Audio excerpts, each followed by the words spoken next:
Well. It's Wednesday, March 27th already. Oh, my goodness. It's 7 p.m. Eastern Time. I'm Bob Harris. This is the Football Diehards YouTube channel, and it's time to go on the hot seat. But first, FootballGuys.com is the website. I appreciate you joining me here every Wednesday night at this very time, also Saturdays at noon Eastern Time for the Ask Me Anything live streams.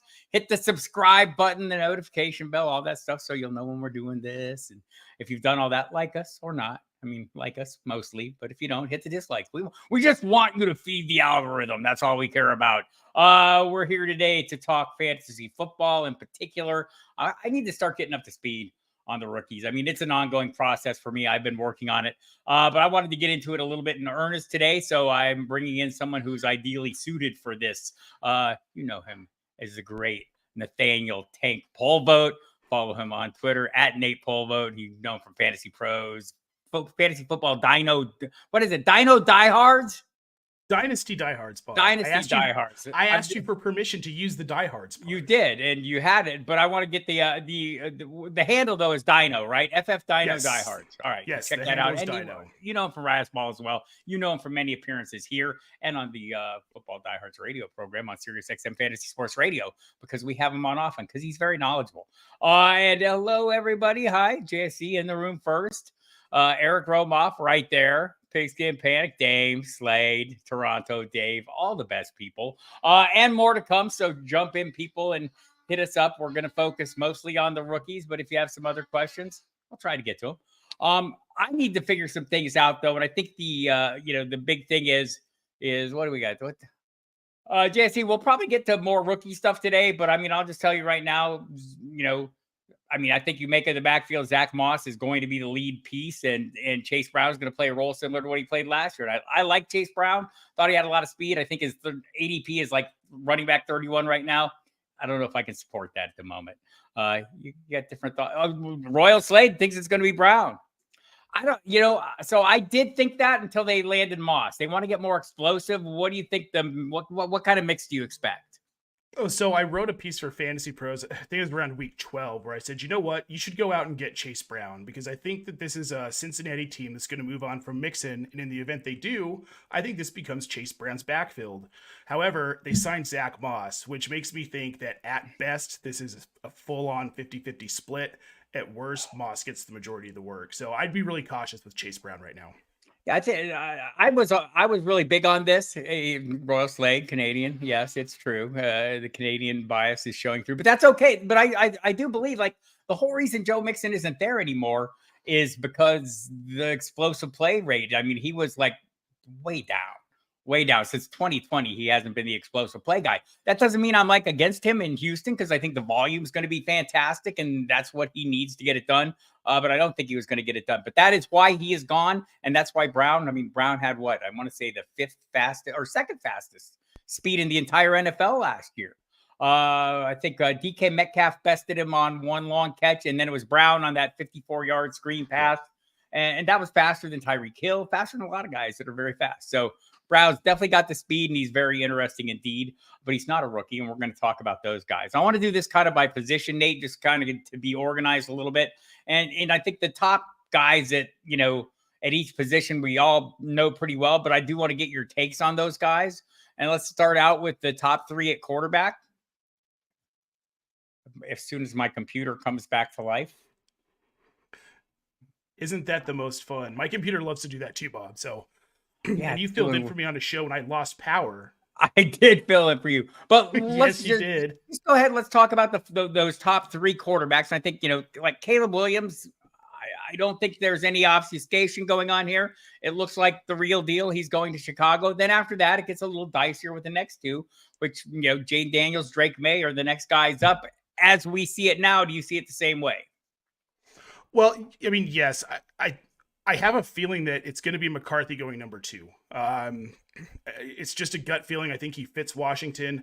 And I had a brief conversation with John Vogel the other day. If you guys don't know him, he's a phenomenal draft guru here.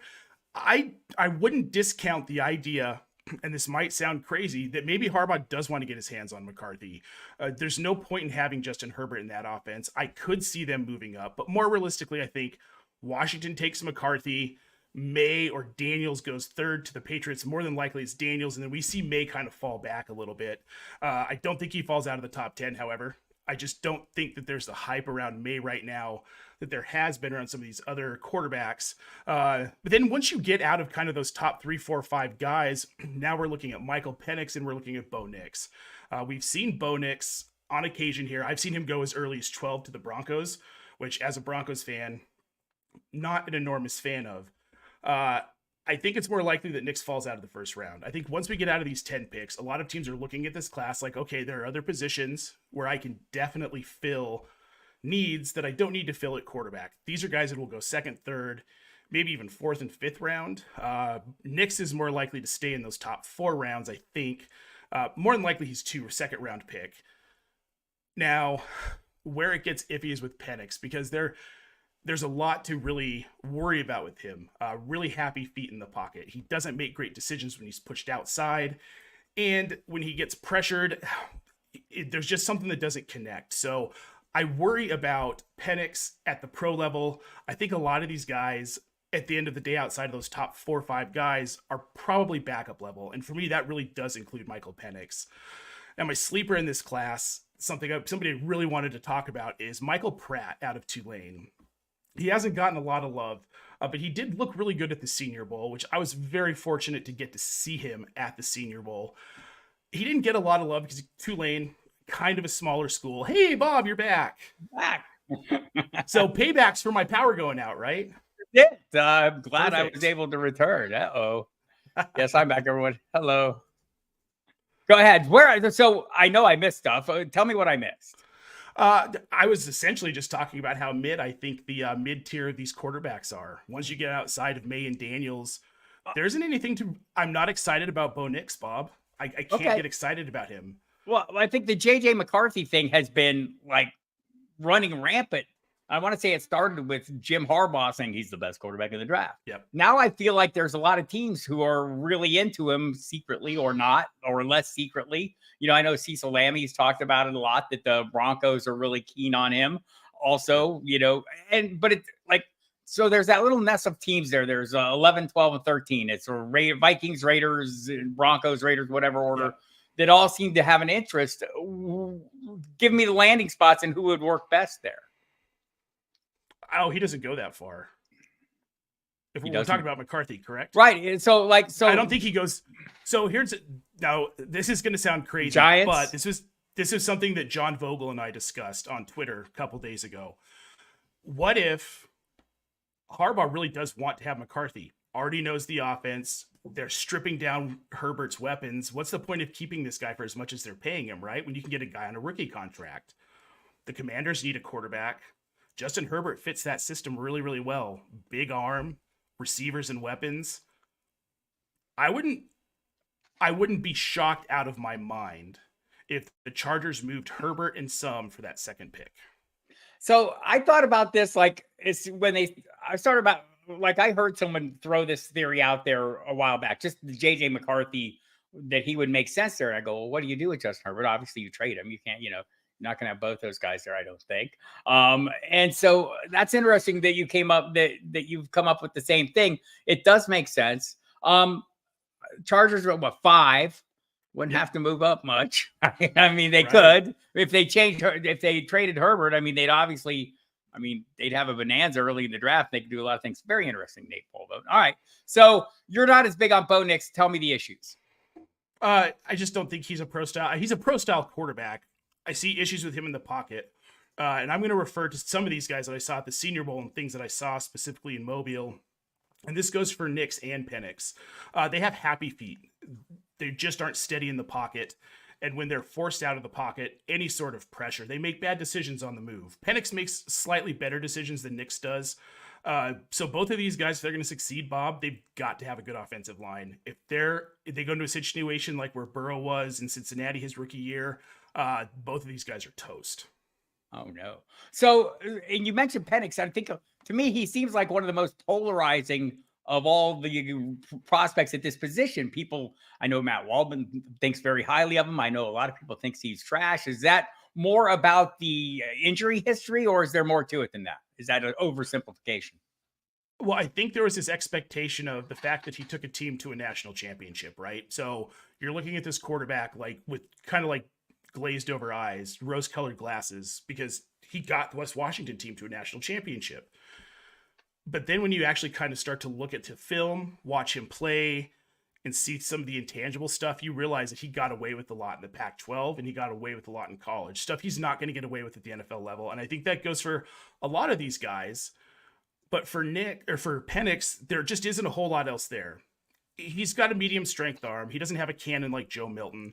He's not especially fast. He doesn't get out of the pocket well. He doesn't move well. He's not a mobile quarterback.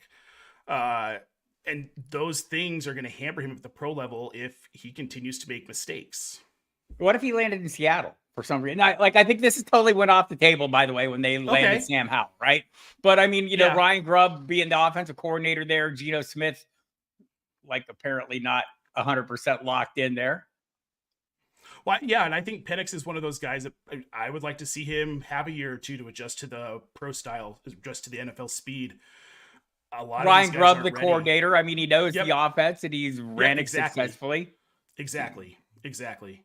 I mean, there is a world in which all these guys could succeed and be NFL starters. I mean, for the love of God, Brock Purdy, Mr. Irrelevant, took the 49ers to a Super Bowl.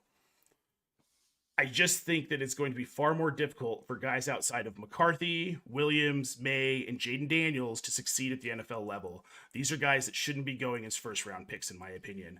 Now, I'm not an NFL GM. I'm just a fantasy football guy who loves NFL. But when you're going into these early rookie drafts, before you're seeing these guys landing spots, don't reach for Penix. Don't reach for Nix. It's just not worth it. Don't reach for Spencer Rattler, because these guys are going to be so dependent on where they land versus these top four guys who are going to QB-needy teams. I want to say that Michael Pratt has kind of surfaced. I've heard some buzz about him recently, or at least in the last day or two. What are your thoughts there? So I actually have him down here as he's my favorite sleeper in this class. And I talked about him right before you came on. He was at Tulane. He was basically a 4-year starter. In 4 years, he had a 60.5% completion percentage. He completed 65% of his passes last year. He doesn't throw a lot of interceptions. He plays a more pro-style game. We saw it at the Senior Bowl in Mobile, and he succeeded. Now, it's not flashy, Bob. This is like Derek Carr. Guy goes in the 5th round. He ends up getting a starting gig because of injury, and he's just so boringly efficient that he kind of hangs on for a few seasons. Or maybe he matures into something more than that. He's a guy I would like to put on my taxi squad in rookie drafts. If he's a guy who's coming off the board. If he's not someone who's coming off the board, get out of your rookie drafts, roster that guy, throw him on your taxi. Wait and see what happens. He could replace by Skylar Thompson shares, that you're saying. Yeah, exactly. Perfect. Yeah, that was my flag plant a couple of years ago. So, and I thought I was starting to think I had a chance for a little while. So all right, so you've kind of done are there any guys that are totally off the radar that need to be on the radar? No, not a quarterback. And guys, please keep Joe Milton off your radar. Please. I love the kid. Great attitude, great story, big arm, but he can't do the touch stuff. He can't make the short and intermediate throws, and it's not going to be good when he gets to the NFL. All right, so before we move on to another position, because I do think the quarterbacks are pretty well defined, and we're going to see there are a number of teams that obviously have needs. I mean, I think the Giants are going to be in play here. It sounds like. So we'll see. So, looking at the top 5 quarterbacks, how many do you see going in the first round? I think we see 4. Maybe a team reaches on Nix. Maybe the Giants reach on Nix because the other 4 are gone. That wouldn't surprise me given it's the New York Giants. But I think outside of those top 4, unless a team decides to reach on Bo Nix, you're only seeing those 4 go.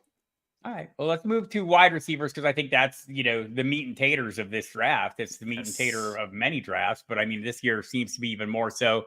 We've got Marvin Harrison Jr., Malik Neighbors, Rome Odunze at the top of the heap. Do you see them in that order? Because I know not everyone does. Yes, I do. It's Harrison, Neighbors, Odunze. And I think for me, Xavier Worthy is just kind of right behind those 3. When you see Xavier Worthy talking to Mike McDaniel somewhere, at his pro day, you just get these visions of, I see what's going on here. It just makes too much sense.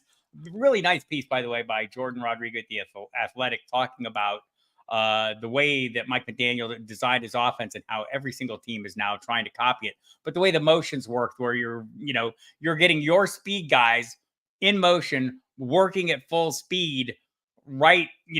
So Tyreek Hill hits the line of scrimmage at 16 miles an hour going up against the defender standing flat footed, right? Yeah. These kind of things. And I know Waldman has talked about this a little bit. It's almost like designing an offense to have a bunch of guys return kicks, basically, right? You're just getting guys with super athletic guys with a great deal of speed in open space. So Worthy does make sense there.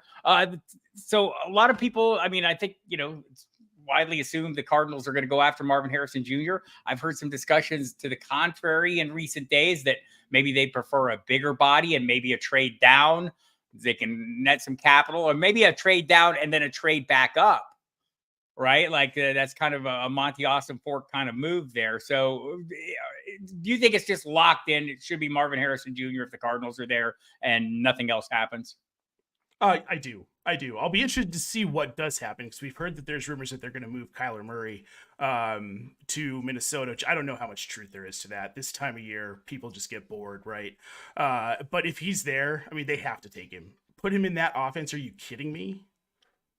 So just give me the attributes that make him your top guy. What separates him? So I know, was it Neighbors ran a 4.35 today at his pro day? That's very fast. Tell me what separates. Give me the characteristics in your mind that establish those guys as 1, 2, and 3, and set them apart from each other as well. I think for Marvin Harrison, one, it's that he has an insane catch radius. You throw that ball within 5 feet of this guy, he's going to try and find a way to catch it, which is just a lot of grit. I think his functional speed on the field is better than Neighbors, even though Neighbors flew today, which good for Malik Neighbors, and I think Malik Neighbors is fantastic and would probably be the wide receiver 1 in most classes, but most classes don't have Marvin Harrison Jr. The best way I can describe Marvin Harrison Jr. is he's his dad, but he's bigger and he's better. He's a ball hound. He wins routes. He's very fluid in routes, and his football knowledge is just exceptional. So I think for me, that's the biggest thing, is that you see him on the field and you can tell that he's already thinking ahead of everyone else around him. And that's the kind of wide receiver that you want on the field, especially in an offense like Arizona. Like, get that guy on the field with Kyler Murray and think of the things this offense could do. Yeah, I think, it's interesting because I know the complaints like, Marvin Harrison, why isn't he working out? Why isn't he doing this? Same with, the same thing they're saying about Caleb Williams. And my question is, why would they, other than everyone before them has done it?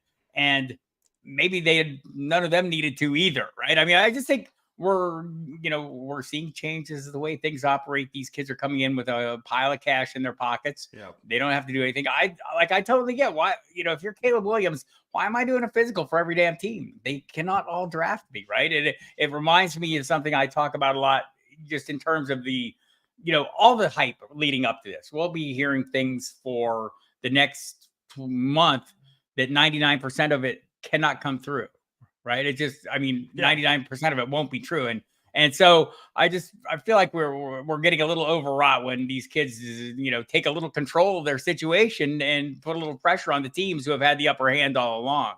A little comment here. Marvin Harrison is junior with K1 or Malik Neighbors with Justin. I don't know. Do you think Neighbor? So let's say, okay, all things remain same. So we've got Harrison going at 4 to the Cardinals. Would Malik Neighbors be the pick for the Los Angeles Chargers? I mean, they have a lot of needs. The offensive tackle, Jim Harbaugh today, there's video out there of him talking lovingly about offensive line situations. They have a lot of needs though, right? So it probably starts there on the offensive line for you. It's going to be Joe Alt. After hearing Harbaugh today, I just don't see that they can go another way. As much as I love the idea of Malik Neighbors with Justin Herbert, isn't that kind of a waste in the Harbaugh offense, Bob? And especially with Greg Roman being the offensive coordinator, like that would be like Arthur Smith drafting Kyle Pitts or Drake London or Bijan Robinson. There's just no point.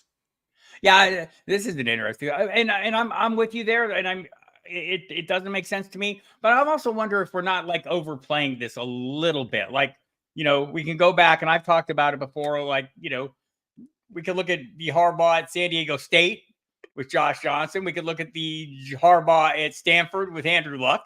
When he had guys that could throw, I mean, he threw more. So, and I, the last evidence we have at the NFL level was San Francisco. Well, it was Alex Smith at first, and then it was Colin Kaepernick. I mean, I think part of this, I saw a thread on Twitter the other day, that like a lot of their running came like in the second halves of games when they had leads. I don't know. I wonder if we're not like overthinking the whole that's going to be run heavy. And then I go, oh wait, Greg Roman. No, we're not overthinking a damn thing. Right. So I'm kind of torn on this one, conflicted a little bit. Malik Neighbors.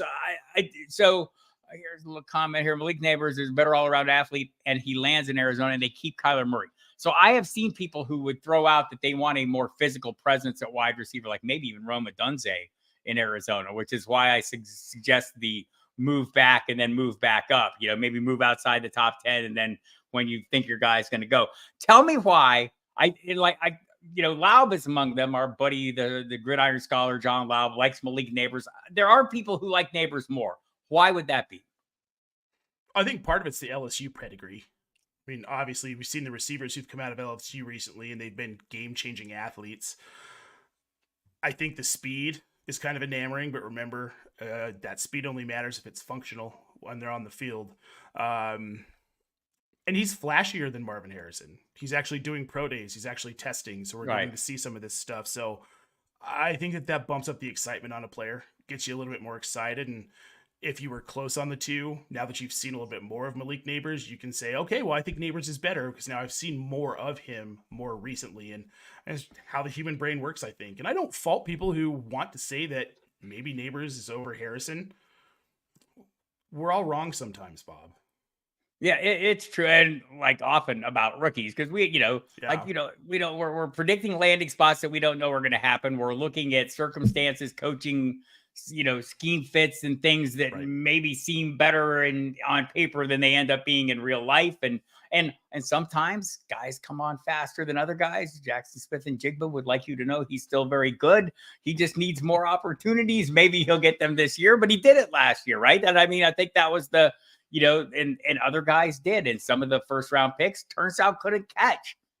Quentin Johnston, I'm looking right at you, man. But didn't we kind of know that?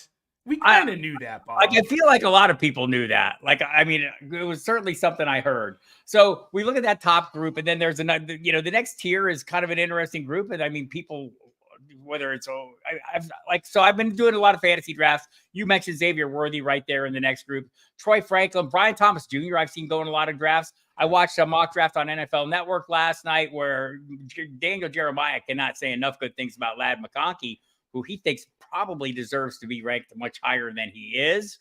How do you feel about that tier?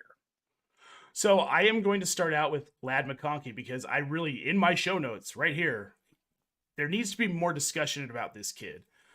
He's kind of like, I want to compare him to like Julian Edelman. And Julian Edelman was a converted quarterback to wide receiver, but from play style, this kid's really talented, and he's got that just like that grit to get it done. Really, really great route runner too. And it was interesting. Something that impressed me about him at the Senior Bowl was day one, he looked like all-star, like Hall of Fame wide receiver because they weren't applying press coverage to him. They were giving him 5-6 yards at the line. As soon as they applied press coverage, he struggled for about 30 minutes in one-on-ones. And after that 30 minutes, he kind of figured out what he needed to do. He started beating it. He just figured it out in his head. You see those kinds of things. Those are the intangibles that maybe don't get reflected here in these rankings. But when you see it happen, I think McConkey could be a top 5 receiver in this class. I think he's that good. That was the impression I was getting last night also from Daniel Jeremiah. I don't know if Bucky Brooks was arguing against it or not, or maybe just kind of tacitly agreeing. So I do think that's interesting. And there are others. And I think that whole group, you're going to see a lot. I see them going in almost every fantasy draft. And we get to a next group, Xavier Legette. I mean, it seems like there's a couple of the more, I want to go with my Sesame Street. One of these things is not like the others. And Legette seems like the thicker guy, the bigger body, is that like an oversimplification there, or do you see it the same way? Kind of I don't want to say Deebo Samuel comparison because I don't know that he's that versatile, but maybe more physicality. So I had him comped early to AJ Brown. Okay. Just play style. That's how he plays. He plays big. He plays physical. He's very much a possession receiver. He's not necessarily as fast as AJ Brown. AJ Brown's got way more speed than Leggett, but a lot of people had him a lot lower simply because of the lack of usage for his first 3 seasons. But if you go back and look, it was mostly because he was hurt and he was dealing with a lot of adversity. When he finally got the shot this year, Leggett shined. We saw a lot of him beating press coverage and winning a lot of contested catches at the Senior Bowl. This is a guy who's going to win jump balls. I think he probably should be in the top 10 in most dynasty rankings, rookie rankings as a wide receiver. I think people are just too low on him because of the lack of college experience. All right, fair enough. Jermaine Burton, late round, is Mr. Scamper's throwing out there. Let me just get your takes on, who are some of your off the radar or under the radar picks at wide receiver? Well, Bob, I'm a big fan of Johnny Wilson, even though he's a slower plodding guy. I didn't expect to like him. I came out of the Senior Bowl having a little bit more respect for him. Again, not a talented route runner, but what he makes up for there is his physicality and his size. He's 6'6". He's able to win jump balls. I really like that about him. Jamari Thrash, I really liked him. A lot of speed in that kid. I think that he can thrive getting onto a team in the special teams capacity. That will hopefully get him onto a team. And then I think he could be a good wide receiver 3, maybe a good flex option in fantasy at some point down the line. And then Luke McCaffrey. Sleeping on a McCaffrey. Hard to believe that that's even remotely possible, but he had to transfer to Rice to get playing time out of Nebraska. He's been really good. Not a lot of national attention. The American Athletic Conference doesn't get a lot of TV time, obviously. There's always concerns about guys who thrive at smaller schools, but he's a McCaffrey, Bob. Right. Well, I So mean, there's this level of athleticism there and right. drive. So you bet on that with a kid like this. Do we make that same bet with Brendan Rice then? Yeah, I would say the same about Brendan Rice. Right. I mean, I think those. I mean, Marvin Harrison Jr. is kind of in the league of his own there, but these other guys, I can see why you would take a chance based on the lineage alone. So makes perfect sense. There were a couple guys I wanted to ask you about specifically that I think I hear different. I want the split opinions. You're going to be my tiebreaker. Keon Coleman. Right. Keon Coleman. I'm kind of indifferent on Keon Coleman. I haven't watched a ton of his film. What I've seen, I liked, but I think he's kind of average. I think he's being overhyped. I think he's ranked way too high in dynasty rankings right now. Ricky Pearsall. Love Ricky Pearsall. Love him. Really talented route runner. He extends for catches well. He gets up in the air and he plays above his size, which I really like to see. Malachi Corley. Oh, Bob. Malachi Corley. He might be the biggest sleeper wide receiver of this class, quite honestly. Concerns. He went to Western Kentucky. It's small school again, but they've produced some receivers, and there's so much heart there. He wants to be on the field. He wants to play hard. You can see how hard he worked at the Senior Bowl, and I just think there's so much skill in the right offense. Malachi Corley is maybe a back-end wide receiver too in fantasy, and I think I could lock him in there in the right situation. Got one from JSC here. Adonai Mitchell, who I've heard good things about as well. I have also heard good things about Adonai Mitchell. I can't say that I'm in love with him. I don't love him as much as everyone else does. I don't like his footwork. And I know that's a weird thing to say, but he kind of muddles at the line. And that I've seen that in Kill Harry. Okay. Kill Harry muddles a lot at the line, and he gets off slow, and it affects his routes. I see that with Adonai Mitchell, so it concerns me. All right. So as we're looking at this group, how many do we see going to the first round? I mean, you've probably got 3 or 4. I'm taking notes here because I have to do instant reaction videos for Sirius in the first round of the draft, and I need to know how many guys I'm going to have to do. So we got 4 quarterbacks. I'm going to be doing a lot of videos in round 1. I think no running backs. Not one running back. There might be one running back who comes off the board. Marvin Harrison, Malik Neighbors, I think Odunze, and Thomas are all gone in the first. I could see Worthy and McConkey sneaking into the first in the right situation. And here's one. I could see Roman Wilson going to Kansas City at the end of the first. Yeah, I was going to ask you about him as well. And I've seen there's been some questions out there. I see your questions, Jesse. If we get through the rookies, we'll get back to, I'll circle back around to some of those and we'll have some of those conversations as well. One of them, including some Kansas City prospects like Rashee Rice and Marquise Hollywood Brown. Okay, so let's dive into the running back pool because it's shallow and easy to swim in. How many of these guys are do you have as, well, I guess it's running back, so everyone can be a potential starter, right? But just like coming out of the chute, I think Trey Benson is a guy that kind of has caught my fancy a little bit. Who has caught your fancy? Marshawn Lloyd. Oh, yes, he's caught many fancies. Yes, well, he transferred from South Carolina to USC for his junior season this past 2023 season. It's just, you don't get noticed at South Carolina, and this kid's so talented. And he showed how talented of a running back he is. He didn't get the opportunity to really showcase what a talented pass catcher he is at USC. Since then, he's showed that off in a couple different venues, pro days. He did it at the Senior Bowl, looked really good. So good, in fact, he left before the game and did not participate in the game. Got done what he needed to do. I think for me, he's the best running back, most complete running back in this class because he really can do everything. I had concerns about him between the tackles. He wasn't necessarily powerful. I worried that maybe he wouldn't be used at the goal line as much. But then seeing him again at the Senior Bowl behind a much better offensive line than what USC had, this kid can do it all. He can be a 3-down back in the NFL. And I feel the same way about Blake Corum, honestly. I think Blake Corum is a guy who could be a 3-down back in the NFL. I like his pass catching acumen. His deep ball tracking for a running back is exceptional. These are my two favorite guys in this class, which is fun because they're ranked 4th and 5th in the current FantasyPros ECR Dynasty ranking. So take that, ECR. So I look at the speed always. Jalen Wright and Trey Benson both kind of have some appeal to me. How do you rate them? If I was going to rank these top 5 guys, I'd probably have it Lloyd, Corum, Wright, Brooks, Benson. Okay. And so Brooks coming off the ACL, where do we think that's at? That always worries me. I'm afraid of re-injury, and I feel like he's going to be slow to start. And if you're slow to start in your first season, you end up like Travis Etienne, who was good last season, is probably going to be pretty good this season, but didn't really live up to the hype of Travis Etienne, I wouldn't say. Yeah, I think I kind of feel like to say, I feel like maybe he would be the top of the class if it weren't for that. And then it is that. And then, I thought Benson, I feel like that, what was it, 4.39? I think that surprised people.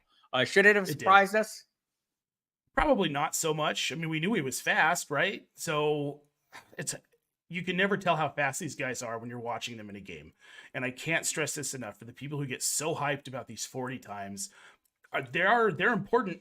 I do too at times, but you also have to remember, does that translate to functional game speed? And I don't know that Trey Benson 100% functionally transfers that fast, but people got excited about it and he moved up rankings. So maybe I'm wrong, Bob. We have the Australian contingent is here. I hope not. Just a couple comments from Andrew A here. Just some of the quarterback comments he's catching up on. Nick's check down rate is beautiful. ADOT is horrible. ADOT is gross.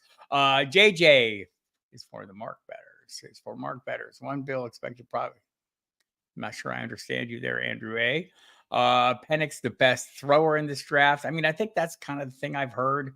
Had the lowest sack rate of all the quarterbacks. I think that's the thing to me. Like, do people want to, bet on the arm talent and ignore the injury history? I do. I want to say, is it either Brooks or Jeremiah or a little higher on him than the field, or have a lot more confidence in Penix? Maybe it's Brooks. I don't know. We'll see how that plays out. Any of the running backs off the charts that you have an eye on? I've got 3. One is just a gut feeling because I actually had the opportunity to speak with his family at the Senior Bowl during the game while he was making one of the biggest plays of the game. TCU running back Amani Bailey. The kid has just worked so hard, and he showed out at the Senior Bowl. I think he's probably like a 6th maybe early 7th round pick, depending on which team wants to take a flyer. But if one of these round guys is going to work out, I feel like it's going to be Bailey. And then a guy who's been getting a lot of love, he's all the way up to 12 in the FantasyPros ECR running back rookie rankings, is Dylan Laube out of New Hampshire. Yeah. Kid's a dog. I was high on him heading into all of my draft prep anyway. I'd been hearing a little bit about him, watched some film on him. But man, this kid's underrated, Bob. He can do pretty much everything you want a running back to do, and then some. What about Dejan Edwards? Is he in that same? Would he fall into that same group? Yeah, I think I'd put Laube, Cody Schrader, and him in the same group. Cody Schrader out of Mizzou. Interesting. Who else have I been hearing some buzz on, or so that people told me to keep an eye on? Probably Kamani Vidal. That is it. And also, who is the other? There's one other, maybe for Boise State. I've got nothing for you, Bob. All right. I'll find it. I know you will. I trust you. You will. But how before we about Frank Gore Jr., I don't know. I guess, not as good as I feel about Frank Gore. That's probably a fair point and probably the correct stance. I mean, it seems like, doesn't he? Is he going to be like a last day pick, do you think? I can't see him going before the 6th round. Yeah, I don't see that either. Huh. Interesting group. I feel like we always underplay because, the league kind of downplays these guys, but we all know that any running back is capable if the circumstances hit right and they get a role of doing something worthwhile. So I always am kind of interested in some of the off the charts guys. I know running back picked in the top 50. I think they'll be some of the top 50. Brad, we're going to have a talk about that, buddy.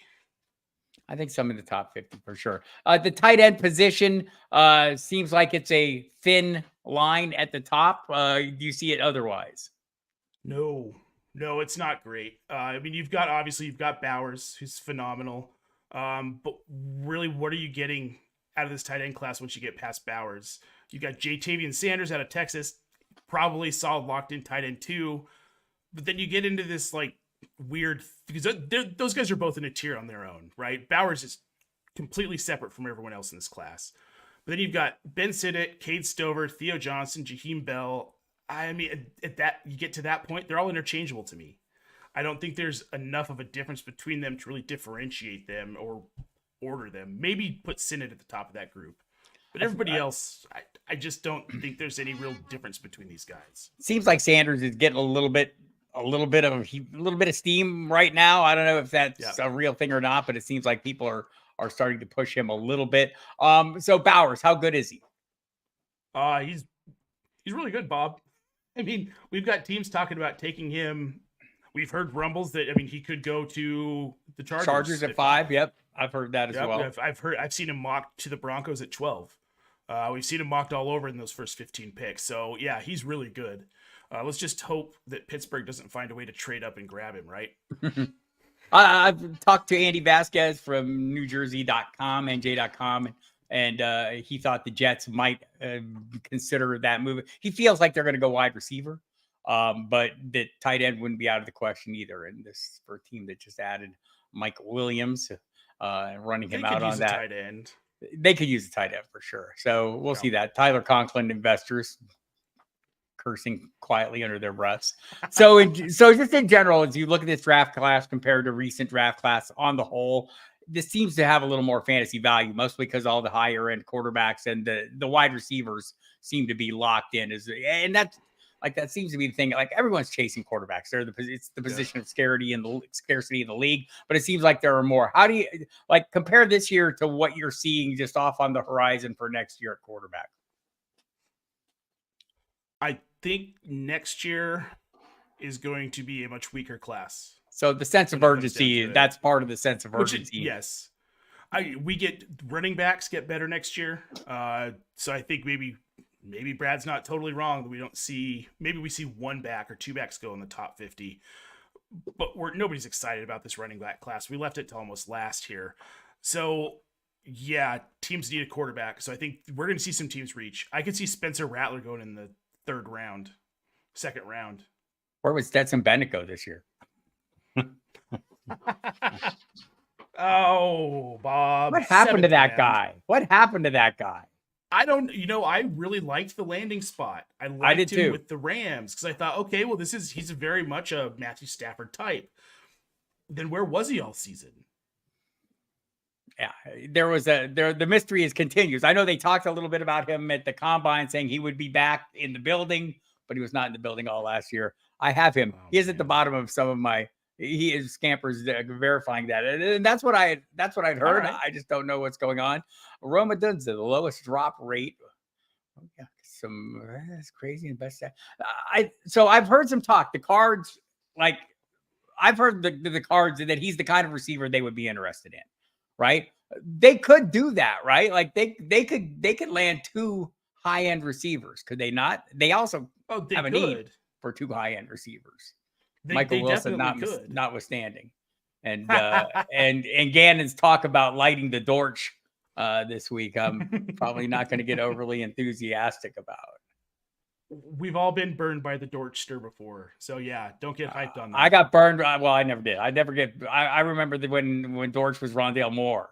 And before that, he was somebody else. Who was it? Yeah. Who was the guy that's at Baltimore now? Elijah Moore. No, the Hollywood. No, there was another guy. Help me out, everybody. Andrew, what is it? Don't know why I'm drawing a blank here. I'm totally drawing a blank. But they've had like a series of the little shifty fellows, and some of them have worked out to varying degrees. I'm not falling for the trap there, people. So just in general, you went to the Senior Bowl. Just tell a little bit about your experience in general and what you feel like. Andy Isabella. That was Andy Isabella. That was it. All right. Thank you, Hilltop. He's still kicking around somewhere. He is. He's in Baltimore or whatever. Yep. Tell me about the experience there at the Senior Bowl. Oh, well, I'll tell you what. If you ever have the opportunity to attend it, whether you're bringing your kid to watch some of the practices, or you're coming to the game, it's a pretty unique experience to be able to be that close up and personal with some of these guys who are going to the NFL soon. And then as an analyst, to get to be that close and get to see all the things these guys are doing and how they're working in drills with coaches, and the experience of being able to talk to all the other analysts and all the other people who are trying to figure out what these guys are going to be able to do. It was invaluable. I feel more prepared this year for sure, having gone as we head into draft season. I will be going every year moving forward. You learn so much about guys, Bob. Something I learned from another scout I was talking to is like, watch how these guys interact with the coaches, because that will tell you everything you need to know about them. That's one of the reasons I didn't necessarily fall in love with Spencer Rattler. He had a hard time taking direction. So, and it wasn't that he didn't want to, it's that he was having a hard time grasping these concepts from coaches. That's a concern. And those are the little things you pick up on in these situations and can really change your perspective on a player. I thought it was interesting because I know Cecil Lammey was talking to Sean Payton at the owners meeting this week, and that's something Sean Payton said. You're looking at some of the things that you see at the pro days, etc. Like, you're not necessarily looking for the play on the field, but like he was talking about one quarterback who none of the teammates were around him, right? Just like no one was interested in hanging with the dude. And just like little things like that, you pick up on those kind of vibey kind of situations that don't necessarily translate to the field. I think back, and I feel like probably totally unworried, but like I had a bit of impression of Jay Cutler for a very long time, because in the green room, his mom was feeding him stuff, and brushing his hair out of his eyes. I'm going, it's not a great look. I know. I feel like that was like a total mischaracterization or whatever, but it's stuck in my mind. Like, just like a lot of people, the Caleb Williams showing emotion, which I think is perfectly fine, but there are people who, hold that against him, or apparently how he dresses. I don't know. What is the matter, X? Stop it. I'm just mad I can't pull that look off, Bob. That's all. Dude, this guy can't do anything wrong. I'm telling you, I'm not like, I just tell, like, looking at what Chicago's doing, it seems like at the very least they learned from the things they didn't do for Justin Fields, the things that they need to do for Caleb Williams. Oh, they're loading him up, Bob. Got him Keenan Allen. He's got DJ Moore. I'm blanking on the running back, DeAndre Swift. They just got DeAndre Swift. They're loading Caleb Williams up. And I think Ryan Pace is being really smart about this because, one, he knows that his job depends on Caleb Williams working out. So if he he's not screws getting this another up, shot. he's not getting another shot. So they've got to give him everything they can. Their defense is actually looking a lot better. This is a Chicago team that, if Caleb Williams plays well out of the gate like CJ Stroud did, we could be in a similar situation with Chicago where we're saying, wow, this is a playoff team. Harbaugh was a QB who will give his quarterback what he can handle. We'll see. I mean, I'd like to believe that. I truly would. If there wasn't a Greg Roman, and like again, somewhere in the back of my mind, I think every time I feel like we are pushing so hard in one direction, my natural instinct is to start pushing back a little bit and say, wait a minute, we're taking this a little too far. Our fears are, like Lamar Jackson threw the ball reasonably well in 2019 under Greg Roman and when he won the MVP, right? So, I mean, it's not like it's impossible that like two things can't be true. They can run the ball effectively. And I think Roman said that. I want to say at his introductory presser is like, oh, imagine Justin Herbert with a really good rushing attack. Well, okay, I imagine that, but I'd like to imagine more as a fantasy manager, Justin Herbert of his rookie season when he led the NFL in attempts, right? I would like to see that Justin Fields. We're not going to see that Justin Fields. I mean, not the leading the league in attempts Justin Fields. So, it's never gonna happen again. Right. I feel like I was really encouraged by the Harbaugh talking about the offensive line, and he is totally correct in what he said. It's like, that's where everything starts. Like that's the one group where, everyone else relies on them. They rely on nobody. They're a lock under themselves, but the rest of them, everyone, the receivers, the quarterback, the running backs, all lean on the offensive line. So I feel like he's telling us exactly the direction he wants to go. Throw to lead, run to win. That is so. And I think that was the case in San Francisco to me, Mr. Scampers. I think it's a great point, but I don't know if it's a hot take that only 3 quarterbacks should be round 1 picks, but at least 4 go in round 1. I don't know if it's a hot take, but that's pretty much in line with you, Nate. 4. Yeah, it is. I'd be curious to know, Brad. You'll have to tell me this after the show. Which quarterback you think should fall out of the first round? I'd love to hear. We'll have a chat about it. Or tell us now. Tell us now. We're not afraid. We're not afraid to hear. Drop it in the chat, Brad. We'd like that. So I do think I wonder if it's not JJ McCarthy because that's the guy that's to me has come out of as a non-draft person. And right there he is. There's the drop. And then, so I'll put some perspective on that as a non-draft Nick, like as somebody who watches nothing but NFL in the regular season, then comes out and feels like a newborn baby child, trying to learn from scratch what these players are doing. JJ McCarthy was not being discussed at all until all of a sudden, to me, Jim Harbaugh, mentioned he was the best quarterback of the draft. And I thought a lot of people started thinking so. And then you look at some of the scheme fit where like, wow, he would do good with Kevin O'Connell. Oh, wow, he would do good, in all these places that run that similar, that Rams, 49ers kind of version of an offense. And is there enough to that, do you think, to really, is that been fueling it? Or is it, are we all buying into the fact that, Jim Harbaugh thinks he's great because he was his college quarterback? It's interesting, Bob, because I'm not quite sure. I do think he's talented. I think he's a good quarterback. I don't know if I would grade him as a first round quarterback, but apparently NFL teams are, which is what we have to pay attention to. And I understand what Brad's saying, where he declared for the draft and it was kind of like, oh, JJ McCarthy declared for the draft. Okay, moved on.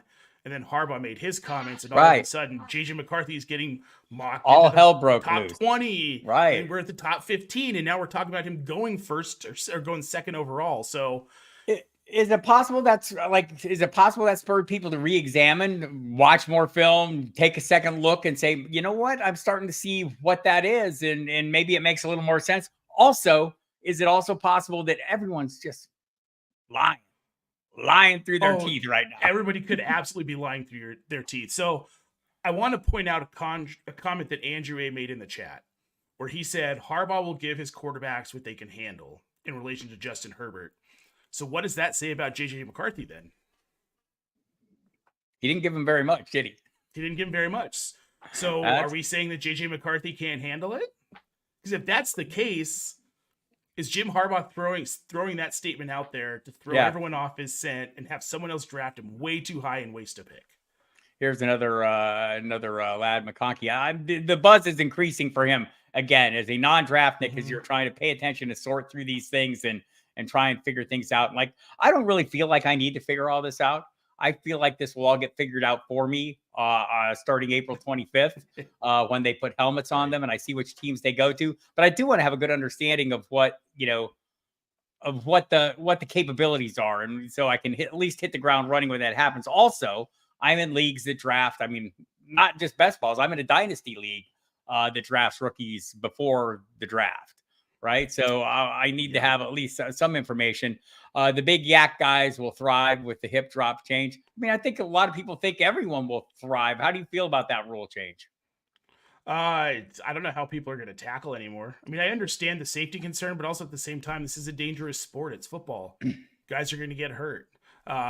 Guys like Malachi Corley, though, the Yak King, he is going to, if you can't hip drop tackle that guy, I don't know how you're going to catch him and tackle him. Yeah, I think it's, it is a concern.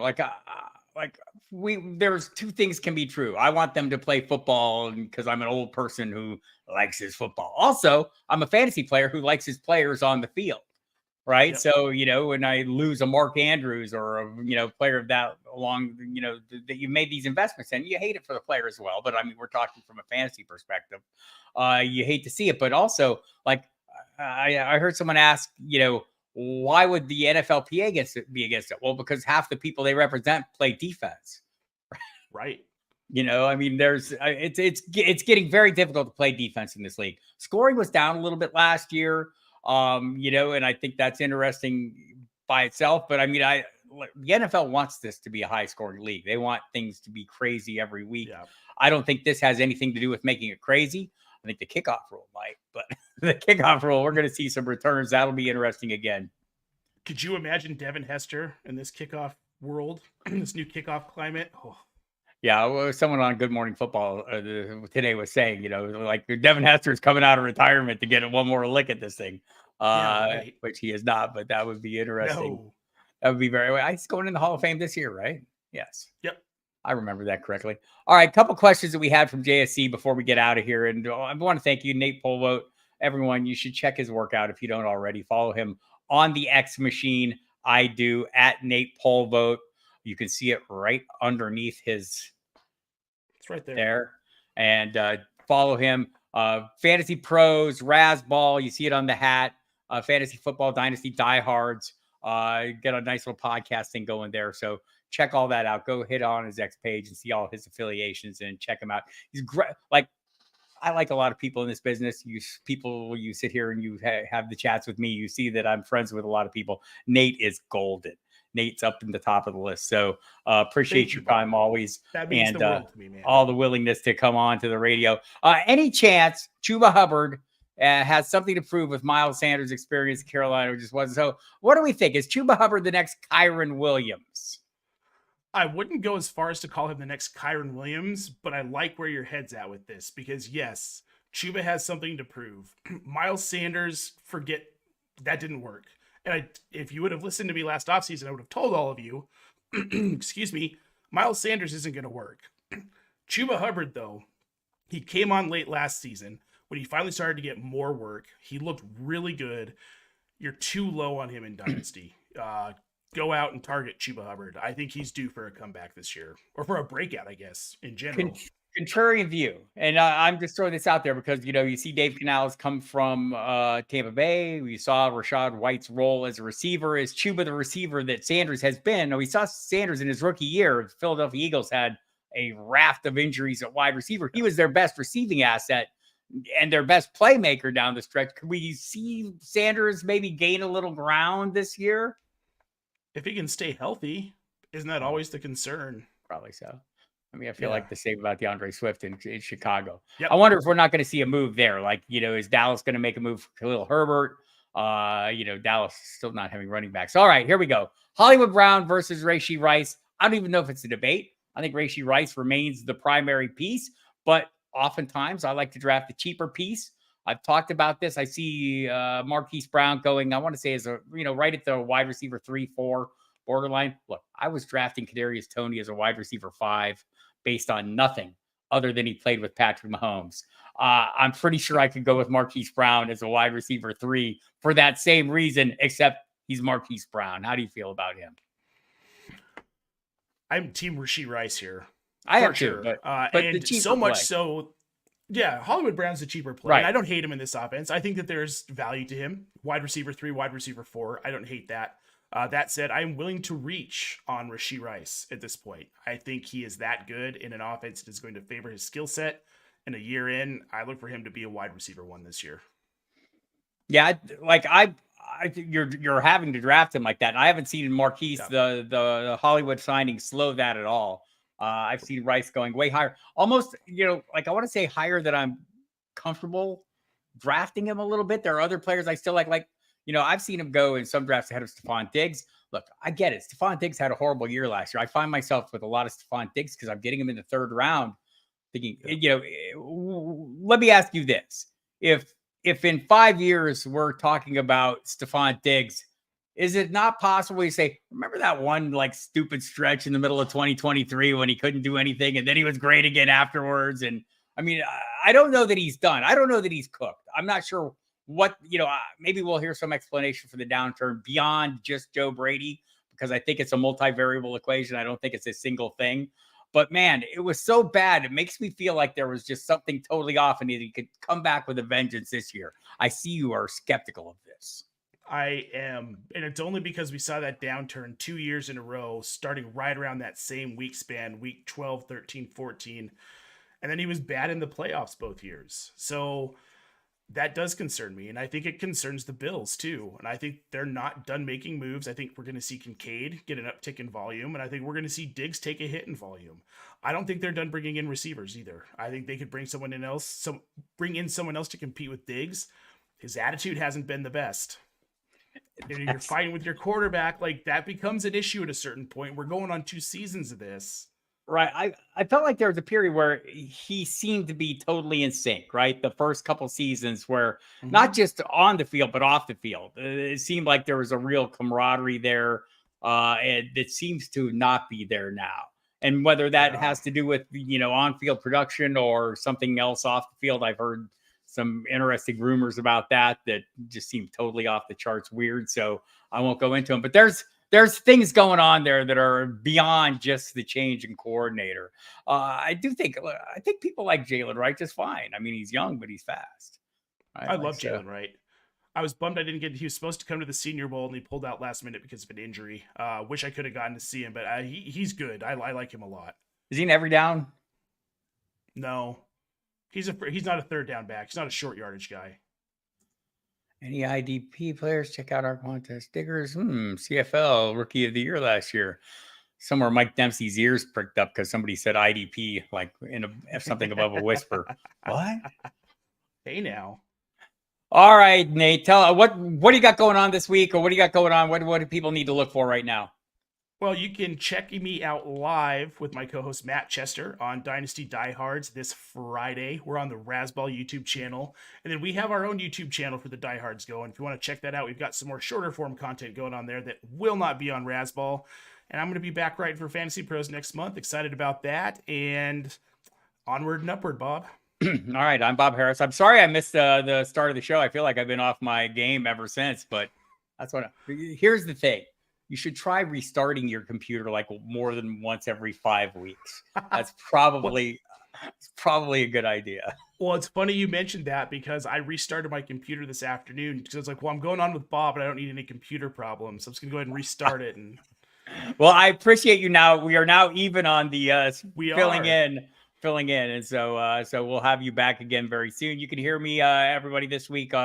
Football Diehards, usual time, 3 to 5 p.m. Saturday afternoon. I'll be back here Saturday a little before that for the Ask Me Anything. JSC, come to the Ask Me Anything. You can ask me anything. I'll answer them all in real time. So I hope to see you there. Also, catch my work at Football Guys. My weekly notebook comes out the first of every week, and I got some video content going up there now on the Football Guys YouTube channel. So check that out.